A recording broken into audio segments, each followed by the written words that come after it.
Земјава прави напор да го привлече досега најголемиот инвеститор, американско-тајванска компанија која има намера да вложи 250 милиони евра, е пред одлука дали ќе го шири бизнисот тука во Србија или Хрватска. Нашиот северен сосед се уште важи за најголема закана во однос на привлекувањето на инвестиции, но од ТИР се надеваат на позитивен одговор.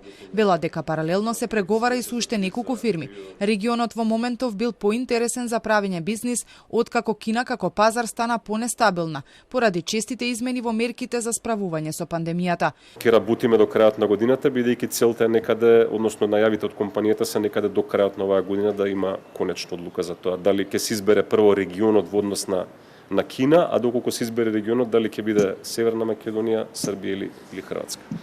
Според Деспотовски, политичките случувања во земјава засега не влијаат на одлуките на странските инвеститори.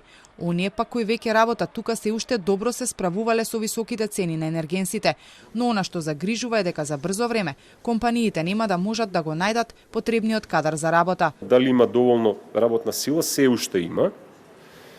Иако мислам дека не сме многу далеко од моментот кога ќе се соочиме реално со недостаток, бидејќи се зборуваме за неколку крупни инвестиции кои што ги планираме до крајот на оваа година. Тежината е некаде над 400 милиони евра, кои што ќе ангажираат сигурно над 5000 работни места. Тоа значи дека и со постојните кои што се уште имаат работни места кои што треба се пополнуваат, реално ќе се направи притисок на пазарот на трудот. За половина година извозот од зоните е речиси 2 милиарди евра.